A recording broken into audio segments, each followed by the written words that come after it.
ठीक है, चलो अब मैं इससे रिलेटेड कुछ क्वेश्चन पूछती हूँ। आपके स्कूल में मनाया जाता है टीचर्स डे? सबके स्कूल में सेलिब्रेट करते हैं। तो आप अपने टीचर्स के लिए उस दिन क्या करते हो? गिफ्ट देते हो। और क्या करते हो? कोई किसी स्कूल में क्या करते हैं, बड़ी स्कूल की या फिर जो बड़ी क्लास की लड़कियां होती है वो छोटी क्लास के बच्चों को पढ़ाने जाती है, ऐसा भी होता है। और आप अपने टीचर्स को कार्ड्स बना के देते हो, कुछ उपहार देते हो, कोई पेन देता है, ऐसे देते हैं ना कुछ गिफ्ट्स। ठीक है, तो ये कब मनाया जाता है? 5 सितंबर के दिन। और किसकी याद मनाया जाता है? डॉक्टर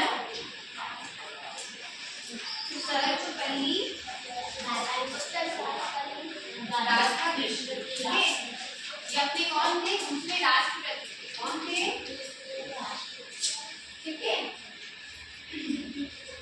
अब इसके आपको किसी को कहानी आती है गुरु और शिष्य की? नहीं आती। तो शिक्षक कौन होते हैं? कौन होते हैं शिक्षक? शिक्षक बच्चे होते हैं? नहीं, गुरु होते हैं जो अपन को शिक्षा देते हैं। पहले के जमाने में क्या होते थे? गुरु और शिष्य होते थे। अब स्कूल चलने लगे तो उनको शिक्षक बोलते हैं, टीचर्स बोलते हैं, अध्यापक बोलते हैं, लेकिन पहले तो गुरु जी बोलते थे। तो शिष्य कौन हो? आप सब हो। ठीक है, आपके टीचर्स के लिए आप कौन हो? शिष्य, और वो आपके गुरु है। ठीक है, तो मैं एक कहानी सुनाती हूँ। एक गुरु जी होते, कौन होते हैं? और गुरु जी के कितने शिष्य होते हैं? 3। कितने शिष्य होते हैं? 3। जब वो शिक्षा ग्रहण कर लेते हैं तो गुरु जी बोलते हैं कि मुझे कुछ गुरु दक्षिणा दो। क्या दो? गुरु दक्षिणा दो। मैंने तुमको शिक्षा दी, उसके बदले तुम मुझे क्या दे सकते हो? तो फिर वो जो शिक्षक होते हैं वो मुझे गुरु दक्षिणा मांगते हैं। तो शिष्य बोलते हैं कि क्या दे सकते हैं हम आपको? गुरु दक्षिणा के रूप में आपको क्या चाहिए? तो क्या बोलते हैं? गुरु दक्षिणा के रूप में आपको क्या चाहिए? तो जब शिक्षक होते हैं, शिक्षक बोलते हैं कि मुझे गुरु दक्षिणा के रूप में सिर्फ सूखे पत्ते चाहिए। क्या चाहिए होते? सूखे पत्ते।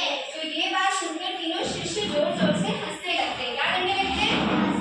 हंसने लगते हैं कि ये भी कोई भला गुरु दक्षिणा हुई? सूखे पत्ते से गुरु जी आप क्या करोगे? तो फिर वो गुरु जी बोलते हैं कि मुझे तो सिर्फ सूखे पत्ते चाहिए, तुम जाओ जंगल में और सूखे पत्ते लेके आओ। जैसे ही वो तीनों शिष्य जंगल में भ्रमण करने जाते हैं तो देखते हैं कि कहीं भी कोई पत्ते नजर ही नहीं आते। ठीक है, फिर थोड़ा आगे जाते हैं तो वो देखते हैं कि एक किसान जो होता है वो थैले में भर के सारे सूखे पत्तों को ले जा रहा होता है। तो फिर वो उनसे अनुरोध करते हैं उस किसान से कि मुझे हमको सख्त आवश्यकता है, तो आप थोड़े से सूखे पत्ते मुझे दे दीजिए। तो किसान मना कर देता है क्योंकि उसकी जीविका यापन करने का एक यही जरिया होता है। सूखे पत्तों को इकट्ठा करता है और पास के गाँव में ले जाके जिनको चूल्हे जलाने के लिए चाहिए होते हैं वो सूखे पत्ते डाल के जलाते हैं, वो उनको बेचता है, इसलिए वो उनको देने से मना कर देता है।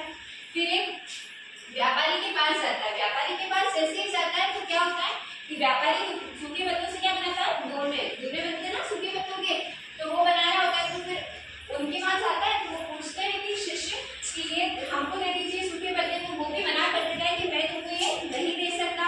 ठीक है, फिर एक बुढ़िया माई होती है। बुढ़िया माई के घर में सूखे पत्तों का एक पेड़ होता है, तो पेड़ से सारे पत्ते गिरे हुए होते हैं। तो वो वहां जाते हैं, तो वहां से लेने की वो बोलती है बुढ़िया माई कि हाँ तुम थोड़े बहुत ले सकते हो, लेकिन मैं ज़्यादा नहीं दे सकती। तो वहां से सिर्फ मुट्ठी भर के सूखे पत्ते ले आते। तो तीनों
ठीक है, चलो।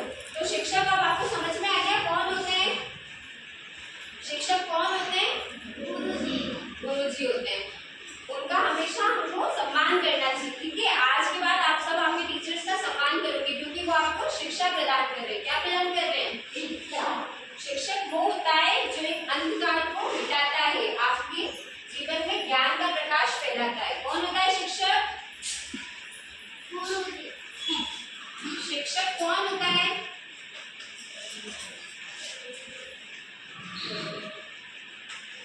आपके जीवन में